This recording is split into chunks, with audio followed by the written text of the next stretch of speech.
আসসালামু আলাইকুম। কেমন আছেন সবাই? আলহামদুলিল্লাহ আমি আল্লাহর রহমতে ভালো আছি।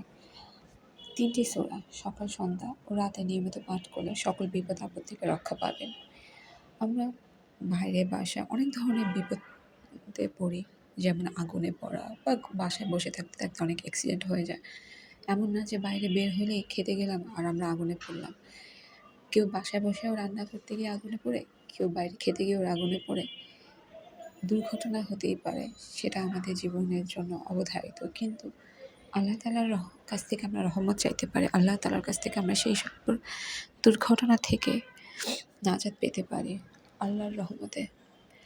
তাই এই সূরা ৩টি আপনি দিনে সকালে ফজর নামাজের পরে, সন্ধ্যায় মাগরিবের নামাজের পরে এবং রাতে ঘুমাতে যাওয়ার সময় বিছানায় বসে এই সূরা ৩টি পড়বেন। ইনশাআল্লাহ আল্লাহ তাআলা আমাদের জীবনকে আসান করে দেবে এবং আমাদের বিপদ-আপদ থেকে রক্ষা করবেন।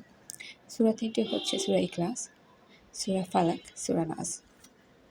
প্রত্যেকটি সূরা ৩ বার করে পড়ে আপনার হাতের তালুতে ফু দিয়ে আপনার মাথা থেকে পা পর্যন্ত মুছে নেবেন। যেমন সূরা ইখলাস ৩ বার পড়বেন, তারপর বলবেন, আল্লাহ আপনি আমাকে সকল ধরনের অনিষ্ট ক্ষয়ক্ষতি বিপদ থেকে রক্ষা করেন। বিপদ-আপদ দেওয়ার মালিক আল্লাহ তাআলা এবং বিপদ-আপদ থেকে রক্ষা করার মালিক আল্লাহ তাআলা। আল্লাহ তাআলা আমাদের সবাইকে নিয়মিত আমল করার তৌফিক দান করুন। আমিন সুম্মা আমিন।